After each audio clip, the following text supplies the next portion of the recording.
Okay, last cut. Sorry, I guess you hear me. I couldn't figure out what nurse said. You'll understand. Just a sec. So it's Saturday morning, guys, and just wanted to get on and tell you guys thanks for the comments, the feedback. I love it. Like to hear it. Some nice things are said. There's some people with some of their own ideas out there. That's cool. One thing I want to tell you all is I don't have any problem debating philosophy and opinion, really. That's the reason I got on and decided to do this. You know, I've been asked forever, you know, for my opinion of what's going on, you know, in the state of football at BYU, Utah, whatever. And finally, some good friends of mine came to me and said, "Why don't you put some of this down on paper? You know, send us some things every day when you see what's going on down at BYU. You know, after the game, tell us what you're thinking." And we put together a little focus group, and I decided to do it. The reason I decided to do it is I have a very pragmatic approach. Okay, I'm not gonna, you know, this isn't gonna be sensationalized. This is not gonna be packaged for TV or radio, guys. This is gonna be in your face, facts and opinion of what I think is going on, good or bad. Okay, tell it like it is, tell it like I see it. So I appreciate you guys and viewing it and giving me some feedback. Some good stuff out there. But don't argue with me when you're asking me questions. Okay, and the reason I say that is I was watching the Green Gardener, or whatever you call it, on KSL this morning. And it brought up, it was interesting. I've listened to this guy for 20 years. I don't know why. Saturday mornings, I'm up early. It's always a day that I can get out and go work out or go for a drive. I've been listening to him forever. And anyway, this morning, sure enough, I clicked it on 1160 to listen to it on the way down to go work out. And this guy calls in and he wants to know what's going on with his dwarf miniature willow tree. And he explains to Larry, I think's the guy's name, what's going on. And as soon as Larry says, "Well, you've got this, you might want to do this," he's like, "Well, that doesn't sound right." He says, "I think I'll just take my plant down to the nursery and have them diagnose it." Like, the point is, you know, if you ask me a question and I tell you, you know, what it is, don't argue with me if you don't like the answer. Okay? I mean, that's funny. Sometimes people ask, "Hey, what do you think?" and they don't hear what they want. It's like, "Well, wait a minute, I'm going to ask somebody else." You know, it's okay. So, anyway, you know, I'm not, I gotta be careful. I'm not wrong very often. When it comes to football, okay, that's my curse. I don't watch football like you guys watch it. The fan, you know, you are the reason that we play. They play now. I mean, the fan is the reason. It's interesting that a team can go 13-0, win the national championship, and somebody can get on a talk show and say, "Well, you know what, they could do this a little better." They just went 13-0, won the ultimate prize, but they can do this better. So it's because of the fan that we play the game. But I wanted to get on here and give you that Johnny Miller approach, man. Johnny Miller, when he got on as an expert golf analyst, he just flat told you what was going on. And players in the game, golfers resented Johnny for a while because he'd flat call you out for choking. You know, I mean, there was no, like I said, packaging it for television like the rest of them. Well, you know, there was mud on this side of the ball, or the grain was going this way, and that's a tough putt, you know, from 2 feet, or he's 100 yards and, you know, wind was coming from a left over his back shoulder, and maybe that. Johnny just say, "Man, when you got a wedge in your hand, it should be in there about 5 feet. This guy just choked." You know, I can remember the quote, "It's hard to swing a golf club with your hands wrapped around your neck," you know. So that's kind of how I want to be, is tell it like it is. But I want to be fair, you know, and I'm not here to try and cost somebody their job. The other thing that you got to understand is what these people are writing. I don't listen to very much to the talk, sports talk. I don't watch professional football because it's the same thing. It's a packaged product now. Nobody tells you really what's going on. They either can't tell you because the networks won't let them, or they don't know what's going on. Just because you played the game and played it successfully doesn't mean you know the game of football. So, I got to be fair, and I've got to be sometimes tiptoe around things, just because I still have friends in the business, But I'm going to tell you the honest opinion I have, or the honest.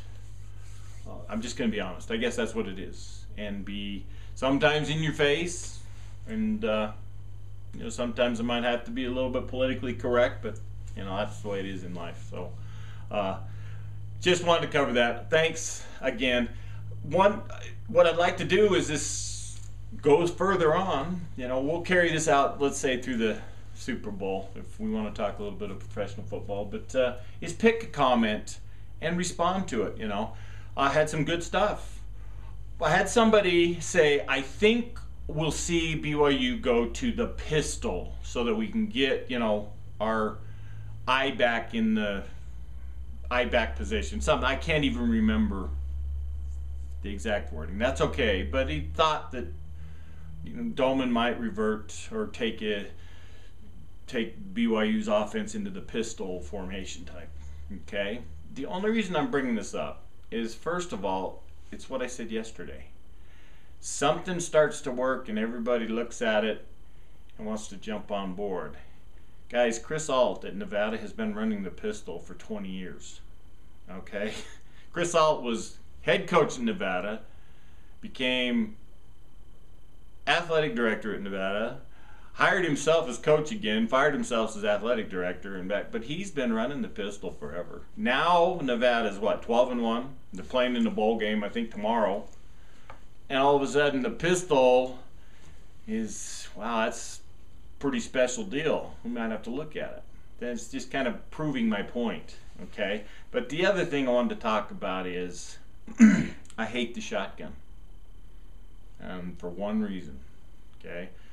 Follow me here. When you're in shotgun formation, where's the quarterback's eyes? It's on the butt of the center for most of the time pre-snap, okay? And specifically at the snap, because he's got to see the ball to catch it. And at the snap is when these guys start dinking around with what their pre-snap reads are. And when I say these guys, the defense.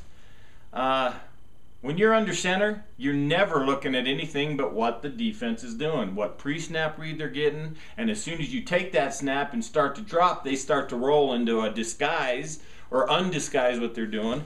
You're seeing it happen as it's developing. Okay, some people think, well, if you snap it to him, you can get the ball to him faster. He doesn't have to drop. Guess what, guys? The receivers can't run any faster. Everything is on time. So if you want to get the ball to a receiver on a quick slant, it's still got to be 1, 2, 3 and throw. Well, if you're standing in the shotgun, you still got to wait for him to get that 1, 2, 3. Okay, so there I just kind of put that argument aside. Doesn't get the ball out any quicker. Okay, all routes are run on time. Okay, unless you get to the 7-step drop and we're looking to go deep, or looking to push somebody deep and somebody underneath. But it's all on time. So that's not the reason. Okay, you've gotten away from making a quarterback have really good footwork fundamentals. All right. Which makes it, brings up another thing. When you see these guys go to the combine, they'll go to the combine, wherever they hold it now, and they'll be put through drop back drills. And they'll be graded, and guys will get graded down because they have bad footwork. Why are they putting them through the drop back? Nobody drops back anymore. Okay? But, you know what? That's what they need to do. We need to get back under center. That's my opinion. Okay? I keep saying it. You don't have to take your eyes off the quarterback, or off the defense. I'm sorry. You never have to take your eyes off the defense. The whole time you're under center and as you're dropping. Okay? The only time you see anybody under the center is when they're running the football or running play action. Okay?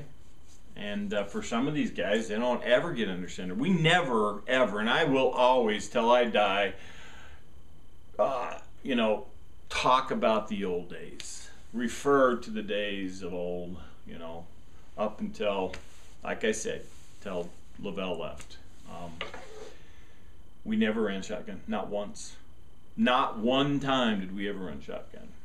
Okay, we had quarterbacks that were required to be good with their footwork and read the coverage on their drop. All right, it's very important.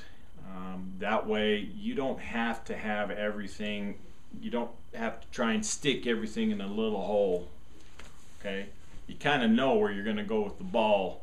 You can decide on the run. You don't have to predetermine. And a lot of this shotgun offense that Robert's been running, that even the pistol, it's kind of predetermined where you're going to go based on the pre-snap look. Well, I'm going to tell you guys right now, the defense is never lined up in what they're going to run. So, there. That's football 101. The defense will always line up in their formation that they're not going to be in. Okay? So, every time. 100% of the time. Unless it's, short yardage. So, that's what I think about, the shotgun, the pistol. I don't like it. Let's get under center, put two backs in the backfield so that we can pick up the zone blitz. And as Sean Payton said it, I was watching him while I was working out this morning. I was watching a rerun of the Super Bowl last year. And he went up to Drew Brees and he said, let's put the pedal down. Okay? Put on the gas. And that's what I think BYU needs to do. Step on the gas, baby. And light it up. So, thanks for watching, guys. Give me more feedback. We'll pick something else to talk about. But I'm done with my rant. I'll rest my case, and I'll see you guys later. Bye-bye.